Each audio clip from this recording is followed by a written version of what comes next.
प्रतिज्ञा के upcoming episode में दिखाया जाएगा केसर और प्रतिज्ञा यहाँ पर आ ही रही होती है। तभी यहाँ पर मेनका समर को डरा रही होती है। समर बोलता है कि मैं वो सच्चाई जानता हूँ जो घर में कोई नहीं जानता है। तभी यहाँ पर मेनका बोलती है कि तू मुझे बताने में तुझको बहुत मारूंगी, बता तू कौन सी सच्चाई किसकी सच्चाई जानता है। लेकिन समर बोलता है कि मैं किसी को नहीं बताऊंगा। तभी यहाँ पर मेनका डराती रहती है। तो यहाँ पर आ जाती है केसर, बोलती है कि क्यों बच्चे को, छोटे से बच्चे को डरवा रही हो, वो कौन सी कोई भी सच्चाई नहीं जानता। बात होती है तो यहाँ पर शक्ति भी आ जाता है। शक्ति को देख करके मेनका हैरान हो जाती है, अपनी बात बनाने लगती है। तभी यहाँ पर बोलता है क्या बात है, क्या नहीं बात है। तभी यहाँ पर केसर समर से कहने लगती है कि लल्ला तू बता, मैं तेरी माँ हूँ, बता तू किसकी सच्चाई जानता है। तभी यहाँ शक्ति आता है और कहता है कि ये तो छोटा सा बच्चा है, तो झूठ बोल रहा है, बहाना बना रहा है, कोई चीज की सच्चाई चाहे कुछ नहीं, वो झूठ बोल रहा है, बेचारा छोटा है, उसको क्या जानकारी है। तभी यहाँ पर केसर भी हंसने लगती है, शक्ति भी हंसने लगता है, बोलता है कि ये मेरा बेटा है ना, ये झूठ बोल रहा है। तभी यहाँ से सब खुश होकर चले जाते हैं। फिर यहाँ पर मेनका नाराज हो जाती है। इसके बाद हमें प्रोफेसर साहब दिखाए जाएंगे और अर्शी प्रोफेसर साहब से कहती है पापा क्या सचमुच आप तन्मय के लिए घर खरीदने वाले हैं, अपने सब कुछ बेच करके, अपने इंश्योरेंस के पैसे को भी। तो यहाँ पर बोलते हैं प्रोफेसर साहब हाँ। तभी यहाँ पर अर्शी नाराज होकर के चली जाती है। फिर यहाँ पर आगे दिखाया जाएगा सभी नाश्ता कर रहे होते हैं सज्जन सिंह के हाउस में। तभी कहानी में आता है एक नया मोड़, जो कि प्रतिज्ञा, कृष्णा और केसर ने साथ मिलकर के ये खेल खेला हुआ है मेनका को फंसाने के लिए।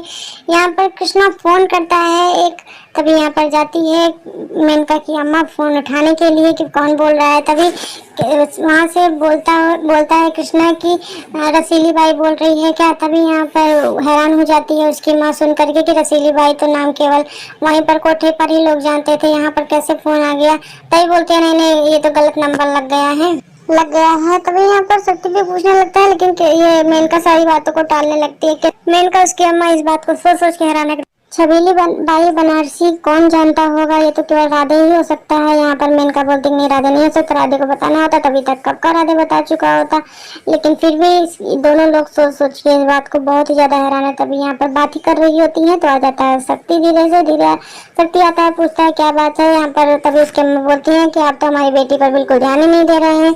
कहता है शक्ति क्या हुआ, कहते हैं कि हमारी बेटी को बीमार है, उसको दवा कराना है। तो दवा कराने के लिए शक्ति पैसे देता है। उसके बाद यहाँ पर मेनका बैठी रहती है, सोचती रहती है। तभी फिर से फोन आता है तो फोन उठाती है मेनका और हैरान हो जाती है क्योंकि कोई बोलता ही नहीं है कुछ। तो मेनका बहुत ज्यादा यहाँ पर अपसेट हो गई है कि क्या बात है। तभी यहाँ पर आ जाती है केसर यहाँ पर चावल बन रही होती है, बोलती है यहाँ पर हटाने के लिए केसर को मेनका कि जाओ तुम समर के लिए कुछ बना दो, आलू का पराठा वगैरह बना दो। तभी यहाँ पर फिर से फोन आता है, फोन उठाती है केसर और फिर हैरान हो जाती है मेनका कि कहीं केसर बात न जान जाए मेरी सच्चाई।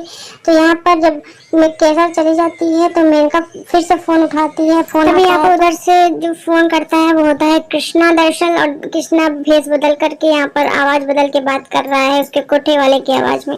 वहाँ से बोलता है कि छबीली बाई बनारसी। तभी यहाँ पर हैरान हो जाती है छबीली बाई बनारसी की पूरी सच्चाई यहाँ पर फोन पर कृष्णा बोलता है दूसरे की आवाज में। तभी यहाँ पर मेनका बहुत हैरान हो जाती है कि ऐसा कौन सा बंदा है जो जानता है मेरे बारे में। तभी उधर से फोन में आवाज आती है कि यहाँ पर तुम्हें हम अकेले मलाई नहीं खाने देंगे, तुम्हें मुझे पता है कि तुम सज्जन सिंह की हवेली में बहू बन करके रह रही हो, मुझे भी उसमें से हिस्सा चाहिए और मैं भी इलाहाबाद आया हुआ हूँ। तभी यहाँ पर मेनका सोच के बहुत ही ज्यादा हैरान और सोचती है तो राधे ही हो सकता है, राधे के अलावा कोई हो ही नहीं सकता।